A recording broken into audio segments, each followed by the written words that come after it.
E aí galera, beleza? Bom, tô trazendo aqui o review do carro do Batman, aquele lá da época do Adam West, né? Que tinha até aquela ceninha lá que tá rodando aí na tela 2 meses já. Sim, essa aí mesmo. Aqui é o carrinho, tá? Eu vou mostrar 4 em diferentes vídeos.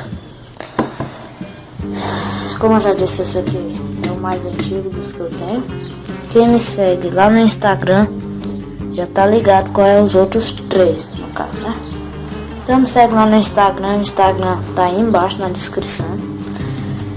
Se você seguindo eu lá, vai saber antes dos outros o que eu vou postar no canal, tá?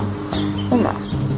Esse aqui é o carro mais antigo do Batman que eu tenho, certo?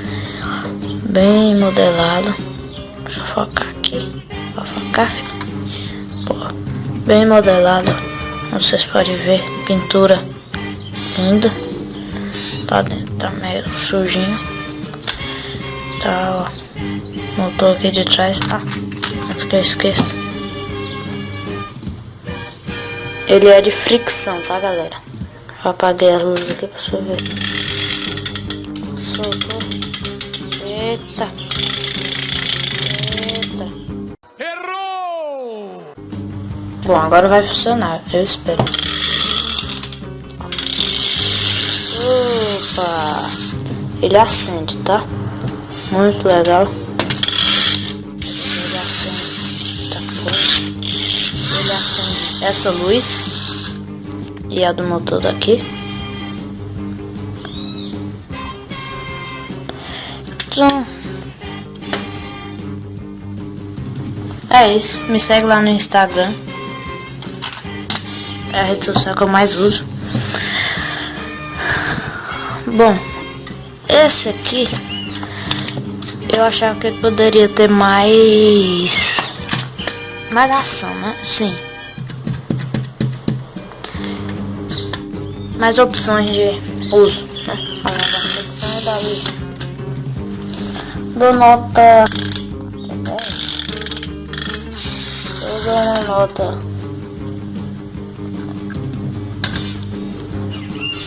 9. Não vou dar mais que isso. E... bom, se você quiser ver os outros carros, quem me segue lá no Instagram já sabe quais são. Assiste o próximo vídeo que vai sair aí no canal, tá? É isso. Espero que tenham gostado. Até o próximo review. Deixa o gostei aí, não esquece. Joia. Alô, galera. Até o próximo review.